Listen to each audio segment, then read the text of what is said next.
அன்பராம் இயேசுவின் அற்புதமான நாமத்தினாலே உங்கள் ஒவ்வொருவரையும் தேவனுடைய ஜீவனுள்ள வார்த்தையின் மூலமாய் சந்திப்பதில் நான் கர்த்தருக்குள் மகிழ்ச்சி அடைகின்றேன். ஆதியாகமம் 16:13.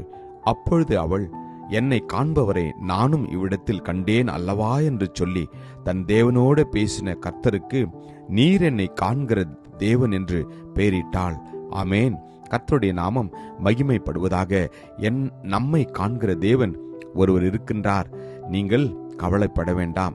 இயேசு கிறிஸ்து என்ற இரட்சகர் உங்களுக்காகவும் எனக்காகவும் இந்த உலகத்திலிருந்து செல்கின்ற போது அவர் பரிசுத்த ஆவியாகிய தேற்றரவாளனை வைத்து சென்றிருக்கின்றார்.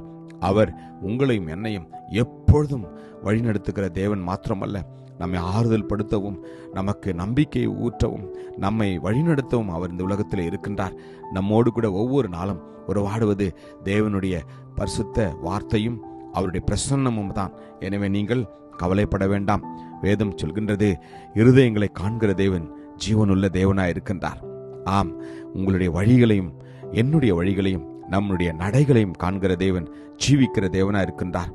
ஆம், கர்த்தர் இருதயங்களை ஆராய்ந்து பார்க்கிறவராம்.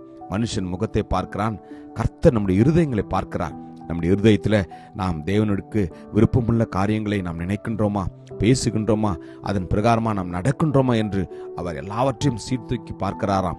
ஆம், அவர் நம்முடைய வழிகளை பார்த்து நம்மை அவர் குணமாக்குகிறார். அது மாத்திரமல்ல, நம்முடைய வழிகளை அவர் சீர்தூக்கி பார்க்கிறாராம். நன்மையான பாதையில, நல்ல பாதையில நாம் நடக்கிறோமா என்று கர்த்தர் பார்க்கிறார். நம்மை அவர் நீதியின் பாதையிலும் நடத்துகிற தேவனாய் இருக்கின்றார். இந்த புதிய வருடத்தின் 2வது மாதத்துல நீங்கள் நானும் கால் வைக்கின்ற பொழுது கர்த்தர் சொன்ன வாக்குத்தத்த வார்த்தைகளின் பிரகாரமாகவே அவர் நிச்சயமாய் உங்களுக்கு மனம் இறங்குவார். அவருடைய கிருபையினாலும் இரக்கத்தினாலும் நம்மை அவர் முடிசூட்டுவார். அவருடைய சமாதானமும் அவருடைய கிருபையும் என்று மாறாதவைகளா இருக்கின்றது. ஆம், மனுஷனுடைய இருதயம் கர்த்தருடைய கரத்தில் இருக்கிறது. ஆமேன். நாம் யோசிப்பதற்கு முன்பதாகவே, நினைப்பதற்கு முன்பதாகவே எல்லாவற்றையும் அவர் காண்கிற தேவனாய் இருக்கின்றார். இந்த புதிய வருடத்துல அவர் நிச்சயமாய் உங்களுடைய தேவைகளை சந்திப்பார், என்னுடைய தேவைகளை சந்திப்பார். இதுவரைக்கும் நீங்கள் ஜெபித்த காரியங்களை அவர் காண்கிறவராயிருந்து உங்களுடைய ஜெபத்திற்கு அவர் பதில் கொடுப்பார்.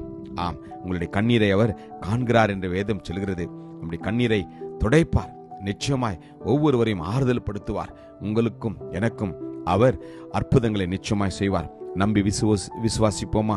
கிருபையும் இரக்கம் நிறைந்த நல்ல தகப்பனே, இந்த நல்ல நாளுக்காக உமக்கு நன்றி அப்பா. இந்த புதிய நாளிலும் கூட நாங்கள் ஜீவனோடு இருக்கும்படியா நீர் பாராட்டின கிருபைக்காக நன்றி.